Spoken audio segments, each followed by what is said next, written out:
This episode is dedicated to the memory of Edgard Augusto Lopez. Good morning, everybody. This is Zach at it again. I'm your host, Zach Cooley, and this is an episode to pay tribute to my dear friend Edgard Lopez, and I'm very honored and humbled to have his partner of more than 30 years on the phone, Philip MacAdams. Philip, my dear friend, thank you so much for talking with me. You don't know what this means to me, that you agreed to do this. Thank you so much. Well, thank you for doing this, and it means a lot to honor his memory. I'm certainly glad that you were willing, because nobody knew him better than you. And I think the thing that struck everybody the most about Edgard is that, he lived, his 68, almost 69 years were so brief, and yet he lived more life than people who would live to be 100. I mean, every day was an adventure to Edgard. Oh yes, he packed a lot of life into those years. Of course, I wish it could be more, but it wasn't. But at the same time, he did live a lot. He packed a lot of life into that time. Yes, he did. It sure did. Now, are you the adventurous sort like he was, or did he sort of bring that out in you over the years? No, I think we were both matched with that. Mm-hmm. A lot of times I would come up with ideas, and he'd be the first to say, yeah, let's do it. Let's go for it. Yeah. Let's try it. And so yeah, I think we were both pretty adventurous, definitely, and yeah, that's one of the things I'll always remember. It was a lot of yeses and very few nos when it came to him and an idea, and I think he got excited about doing new things and going on adventures and meeting people, and yeah. And he treated everything from planting a garden to traveling to another country. He treated everything with the same amount of enthusiasm. He did. That enthusiasm. If I could try to think of a word, somewhere between joyful and enthusiastic. It's somewhere around there. He really approached everything just with a lot of energy. And very passionate about whatever he was doing or undertaking or trying to learn about. He gave it all his enthusiasm, passion. And so, how and when did you meet Mr. Edgard? I met Edgard at a restaurant he was working at in Connecticut in the early 90s. And I walked into the restaurant, and it was a couple days after my nephew was born, and I was visiting my sister-in-law in the hospital, and I had taken a bus into town, and on my way back to the bus stop, I stopped at this restaurant, and we had struck up a conversation, and afterwards, I think I made an excuse to go back, probably a few days later, and then after that, and then it was just, getting to know each other very quickly, and so it was pretty immediate then? Oh yes, very immediate. And I should mention, there's quite a bit of age difference between you and Edgard, and I think the reason I mention that is because you talking about over 30 years ago, you would have been like 18. So that's right. So he has been a part of your life, all of your adult life. I think. Yeah. That's why I mentioned that. He definitely. I mean, he was the present one for the entirety of your adult life, and that's. Oh yeah, definitely. And you know, sometimes I think back and I think, you know, I was, you know, at that time I was, you know, my life could have gone in a whole bunch of different directions at that time. You meet the wrong person, or get up with the wrong folks, and you know, you could take a wrong turn or the right turn. And I always thought myself pretty lucky that, you know, it was a good turn, because Edgard was always a great influence on me when, you know, I realized that, you know, it could have gone completely the opposite way. But yeah, he was a great influence. He was, you know, there was always something very pure and honest, you know, both his feelings and the way he expressed himself. And he was who he was, and he was not ashamed of anything. Oh yeah. And I mean, it was good. You know, he never, you know, he didn't drink or smoke or do drugs, or, I mean, he was pretty straight arrow kind of guy. And yeah, like I said, it could have gone in another direction, but it didn't. Right. I always feel like, you know, there was that little protection there, you know, as well as just, you know, being the ultimate friend somebody can have, as well as a partner.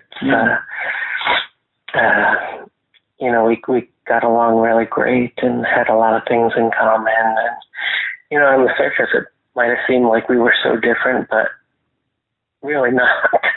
Well, you know, we had many things in common.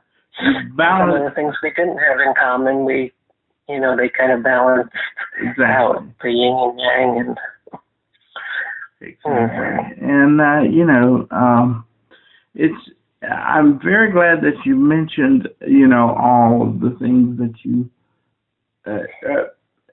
Edgard's appetite for learning, because Edgard, one of the things that he impressed upon me, and I should mention that we have known you maybe 5 years. It was all too brief, our friendship with Edgard, but the first time I ever met Edgard, you brought him with you to hear Emily sing. And you and he were Emily's biggest supporters. You came to everything that they had. And Emily, even though she has this amazing talent and sings better than anybody I know, she needed that constant support, and you and Edgard provided that for her.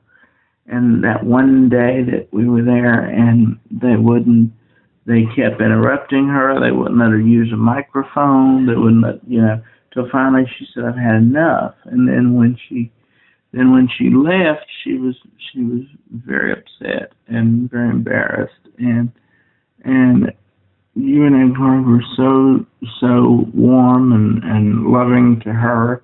And you sent her that message and said, "We will be here as your friends and fans forever." And that meant so much to her, and so much to me, you know. And that is, well, we meant it, and we really, she's a very, very talented talented singer, but more than anything, she's such a good person with a good heart and so kind. And I think we both recognize that from her. And well, I'm so glad we were friends, and I don't know. Yeah, we are too. We are too. And believe me, I understand. Yeah, I'm very glad that we had the adventures we had. We had many more to do. We had many more to do. One of them was I had written the Dusty in Memphis play, which is based on the seminal Dusty Springfield album, with Emily performing all the tracks and you guys playing the parts.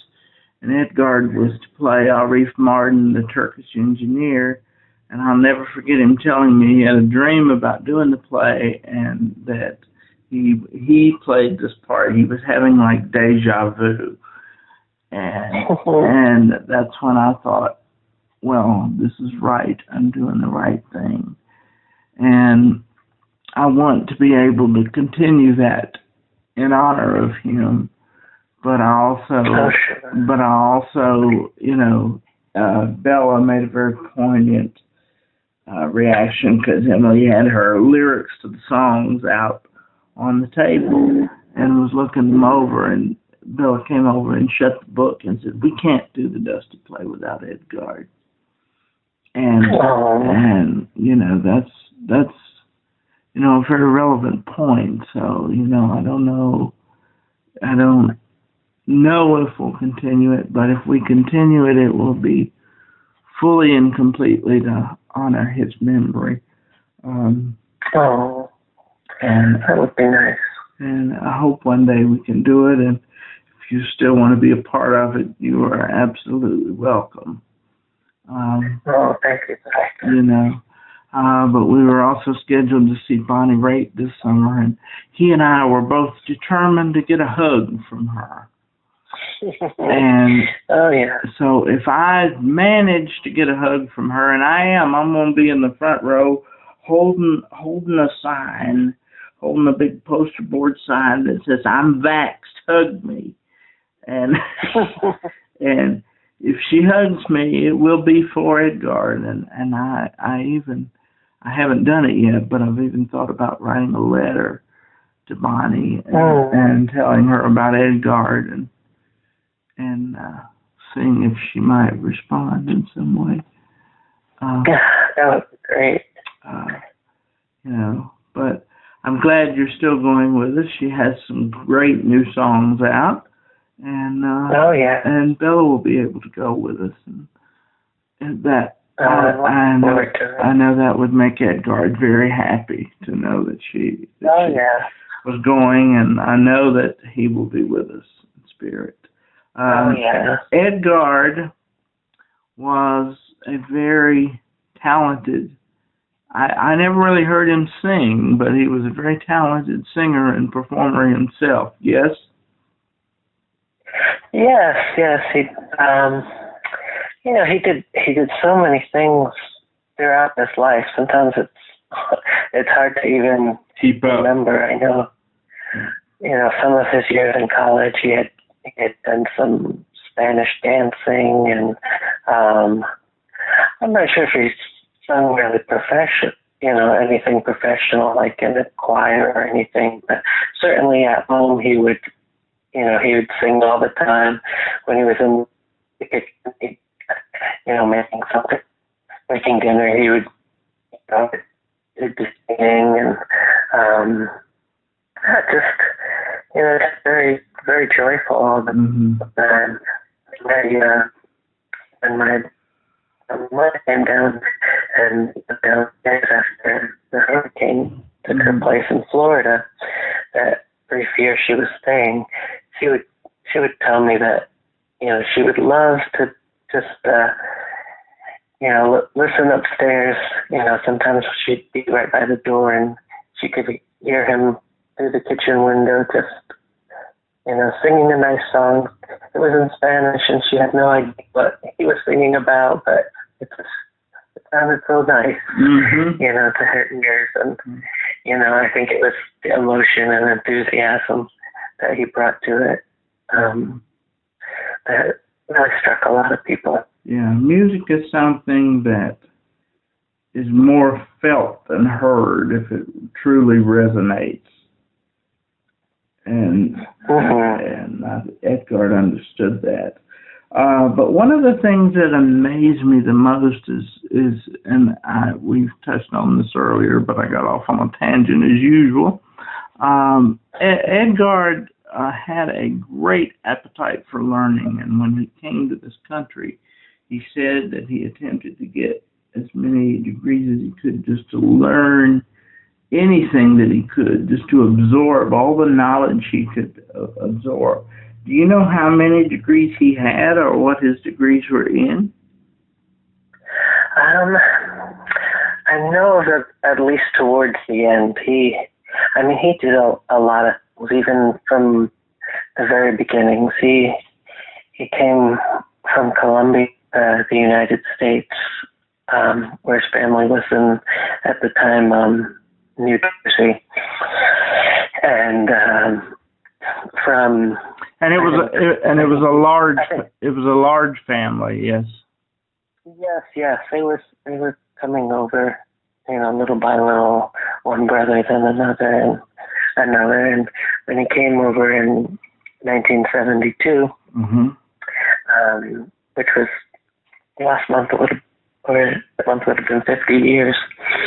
Which would have been the year you were born, right? Yeah. And but he started working like his second or third day he was here. But then eventually, I think there was like an adult learning center where he started, taking some courses and things. I'm not exactly sure what all of it was, but I know, from the very beginnings, he always had this appetite to learn. Plus, when he came here to, some of the system at the time in Colombia, he actually had gone. He graduated a little bit earlier. He had some college. I think when he was 17, 18, he had taken accounting. But when he came here, he started working in factories right away. But afterwards, he started one of the community colleges up there in New Jersey. I think it was Bergen Community College, and he just took a bunch of courses, and I know his majors changed all the time. One thing he was going to do was to be a physical education teacher, and then he changed his mind towards the end and took some other courses, and finally by the end of it, I think it was closer towards the mid to later 80s. I think 87. He finally graduated from Uppsala College, and I believe his bachelor's was in it might have been dual, or I don't know if it was major or minor, but between business administration and international business or finance, something like that. But he probably went to college a good dozen years, just because he just enjoyed it so much. He just enjoyed learning. He just enjoyed the whole college experience. That it just, he wanted to keep on going. And then afterwards, he ended up, wanting to go into restaurant management and took some jobs there and kind of took off from there. And that's where he really made his career, because cooking was his ultimate talent, and I never had the opportunity to sample his cooking, but I've heard from everyone who has how great it was. Oh yeah, but he never did it. He never did it professionally, and nor had a desire to. He liked to do it at home, and or if there was a potluck or something, might bring a dish. Right. But as a result, you ate very well for 30 years. Then. Oh, I definitely did. I definitely did. Yeah.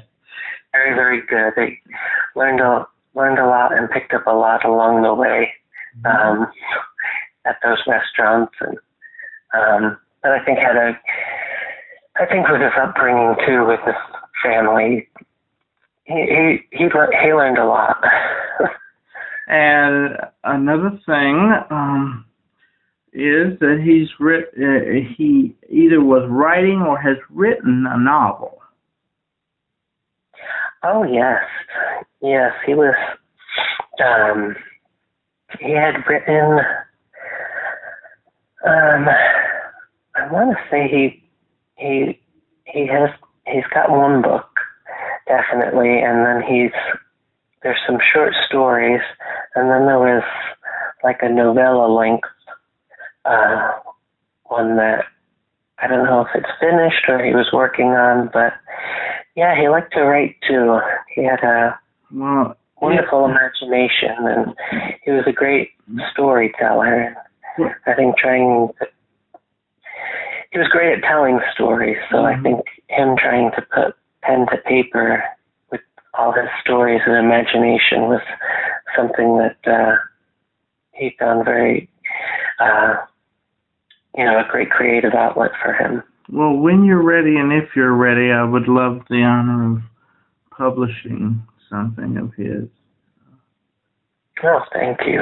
Because I would really like to, if for no other reason than to read it myself, to see, because, he said, one day I'm going to publish it. I'm going to publish it in English and in Spanish. And I said, well, I can't wait to read it. And, I'm willing to help however I can to make that still a reality for him, if we can.